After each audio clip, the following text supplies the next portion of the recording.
அண்மை செய்தி கிருஷ்ணகிரி கேஆர்பி அணையில் இருந்து நீர் திறந்துவிடப்பட்டுள்ளதால் கரையோர மக்களுக்கு வெள்ள அபாய எச்சரிக்கை விடுக்கப்பட்டிருக்கிறது.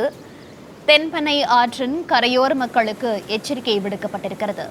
கிருஷ்ணகிரி மாவட்டத்தில் பெய்து வரும் தொடர் மழையால் அணைக்கு நீர்வரத்து 1275 கனஅடியாக அதிகரித்துள்ள நிலையில் தென்பெண்ணை ஆற்றின் கரையோரம் வசிக்கக்கூடிய மக்களுக்கு வெள்ள அபாய எச்சரிக்கை விடுக்கப்பட்டிருக்கிறது. அண்மை செய்தியாக பார்த்து வருகிறோம். நீர்வரத்து அதிகரிப்பால் 52 அடி உயரம் கொண்ட கேஆர்பி அணையின் நீர்மட்டம் 50.25 அடியை எட்டியிருக்கிறது. அணையிலிருந்து தற்போது 1213 கன அடி நீர் தென்பெண்ணை ஆற்றில் தற்போது திறக்கப்பட்டிருக்கிறது. அண்மை செய்தியாக பார்த்து வருகிறோம். விவரங்களோடு செய்தியாளர் பிரகாஷ் கிருஷ்ணகிரியிலிருந்து இணைகிறார். பிரகாஷ், வணக்கம். தற்போது கேஆர்பி அணைக்கு நீர்வரத்து அதிகரித்துள்ள நிலையில் தென்பெண்ணை ஆற்றின் கரையோர மக்களுக்கு பொதுப்பணித்துறை சார்பாக வெள்ள எச்சரிக்கை விடுக்கப்பட்டிருக்கிறது. தொடர்ந்து கரையோர மக்களுக்கு என்னென்ன எச்சரிக்கைகள் விடுக்கப்பட்டிருக்கிறது தொடர்பான முழு விவரங்கள். மௌனிகா, கிருஷ்ணகிரி அருகே தென்பெண்ணை ஆற்றின் குறுக்கே கேஆர்பி அணை கட்டப்பட்டுள்ளது. 52 அடி உயரம் இந்த அணையில கடந்த சில நாட்களாக பெய்யும் தொடர் மழை காரணமாக 50 அடியை நீர்மட்டம் எட்டியது. இதனால் பாரூர் பெரிய ஏரிக்கு அணையிலிருந்து வினாடிக்கு நீர் திறக்கப்பட்டு வந்தது. இந்த நிலையில தொடர்ந்து பெய்யும் கோடை மழை காரணமாகவும் நேற்று மாவட்டம் முழுவதும் 16 இடங்களில் 46 சென்டிமீட்டர் அளவுக்கு பெய்த மழை காரணமாக தென்பெண்ணை ஆற்றில் நீர்வரத்து அதிகரித்திருக்கு.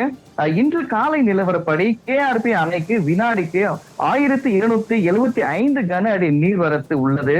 அணையின் முழு கொள்ளளவு 50.25 அடிக்கு நீர்மட்டம் எட்டிய நிலையில அணையிலிருந்து தற்போது 1213 கன அடி நீர் தென்பெண்ணை ஆற்றில் திறந்து விடப்பட்டிருக்கிறது. இதனால் தென்பெண்ணை ஆற்றின் கரையோரம் உள்ள காவேரிப்பட்டினம், திம்மாபுரம், இருமத்தூர் மற்றும் தருமபுரி, திருவண்ணாமலை மாவட்ட மக்களுக்கு வெள்ள அபாய எச்சரிக்கையானது விடுக்கப்பட்டிருக்கிறது. அடுத்த 2 தினங்களுக்கு மாவட்டத்தில் மழை பெய்யும் என வானிலை மையம் எச்சரிக்கை விடுத்துள்ள நிலையில கரையோரம் உள்ள மக்கள் பாதுகாப்பாக இருக்கும்படியும் கால்நடைகளை ஆற்றில் மேய்ச்சலுக்கு அழைத்து செல்லக்கூடாது என்றும் இரவு நேரங்களில் தென்பெண்ணை ஆற்றை கடக்க கூடாது என பொதுப்பணித்துறையினர் எச்சரிக்கை விடுத்திருக்கிறார்கள். கேஆர்பி அணையில இருந்து திறக்கப்பட்ட நீர்ல சற்று ரசாயனம் நுரை கலந்த அணையின் முன்புறம் உள்ள தரைப்பாலத்தின் மீதும் தண்ணீரிலும் படர்ந்து உள்ளதால் சுற்றுலா பயணிகளும் விவசாயிகளும் அச்சமடைந்திருக்கிறார்கள். கடந்த 3 ஆண்டுகளாகவே கோடை காலத்தில் குறிப்பாக அக்னி நட்சத்திரம் சமயத்தில் கேஆர்பி அணைக்கு நீர்வரத்து அதிகரித்து அணை முழு கொள்ளளவை எட்டுவது இது 3வது முறையாகும். இதனால் பாசன விவசாயிகள் தற்போது மகிழ்ச்சி அடைந்திருக்கிறார்கள். மோனிகா,